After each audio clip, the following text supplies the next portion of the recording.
Hello everyone. So today's little thought is all about negative thinking and what it costs you.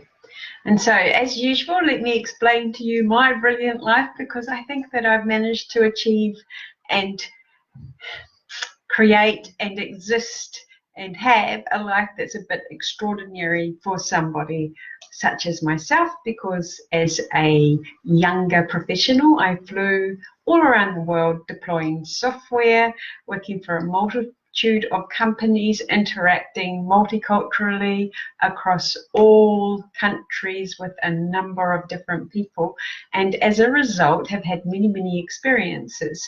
And one thing that I have always had in my life was my beautiful ability to think negatively.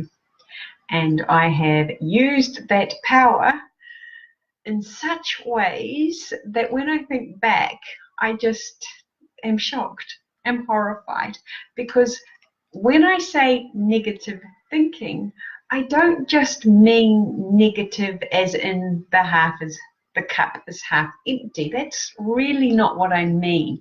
What I mean is when you're not fully conscious and fully aware of the thoughts that are going through your head, and you're just acting, and you're acting again. Remember, two brains: prefrontal cortex, our evolved brain, primal brain at the back end here, reptilian brain, the brain that we were born with, the brain that keeps us alive, keeps us surviving, right?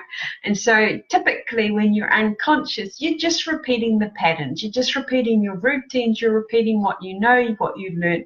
And most of us learned what we use by the time we are 8, unless we actively grow and develop a lot of our personality 8 years old, right? This is a psychological proven fact, which I find mind-blowing. So anyway, back to the topic, negativity. And so when I'm talking negative, what I mean is that whether something happens or not, you're interpreting it negatively.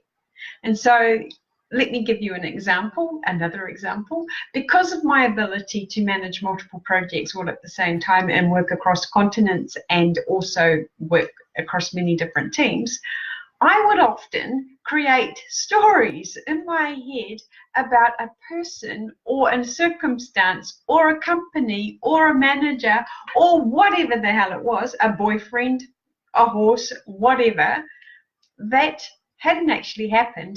But in my mind, I just created this whole drama around it. Oh, they didn't like me. They didn't ask me out. That project's not going to work because that manager doesn't like me because he doesn't want me to talk to his staff. And it was just constant negative rhetoric in my head. Now, we can call that something called a negative prediction. And so that is you thinking that something that you've interpreted. So a really simple example is you might be with a colleague and the colleague might pull a face or glare at you or do whatever, and in your brain you create the story around that. Oh, they don't like me, they don't want to be with me, they think I'm an idiot, they think I'm a moron. It's that negative thinking I'm talking about. And do you know where that negative thinking gets you? It gets you to procrastination, it gets you to confusion, it gets you to issues with self-doubt, it gets you basically stuck and trapped.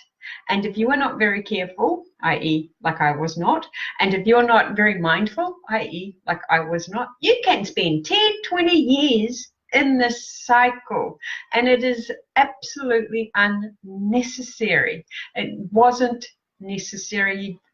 For me, the change came when I learned to be consciously aware of what I was thinking, and also when I was able to confront a situation head on, unemotionally and detached. And by what I mean by that is that when I'm able to stop the story from being created in my head, the negative story, right? So I stop it in its tracks, and I stop it in its tracks because if I experience something out there in the world that I want to make a story about, and you've got to remember, I've been making stories in my head my whole entire life, so I'm very good at it, right? If you think about your brain as a highway, as roads, then the path most traveled down is the thickest wedge in your brain. So of course you're going to fire that path before you're going to fire the new path. So that's why I need you to be conscious about your thinking, conscious about your patterns, and conscious about your thoughts. Because if you're not conscious, you're just going to keep going down the same path, the same firing pattern that you've always gone down. And so, again, I segued back to my story. So when you interpret something and you want to make a story about it, because we'll use a person as an example because it's the easiest one. So somebody pulls a face or somebody does something and you start to think your little dramatized version of what that could mean. You go into full-on negative prediction mode. Instead of doing that, go and ask them. You may be surprised about what it was that they were thinking or doing. Now, most people, I understand that's a big thing to go and confront somebody like that. But if you do it from the perspective of curiosity and you do it from the perspective of no judgment, I don't want you to go in their arms folded and go, what did you say to me? Because that's just them going to react to that. I'm just going to say, hey, I noticed that in the meeting you did this. Was it something I said? You know, what was that for? And give them the opportunity to tell you what was going on for them in that meeting. You may be surprised. Or even with your partner, right? I think our partners bear the brunt of all of this because we have such expectation on what they will do for us, which again, if you go back to my model, is ridiculous because they're not there to do anything for you. You're to do it for you. It's a place of giving. And so what I need for you to be aware of is just be accountable for how you're thinking.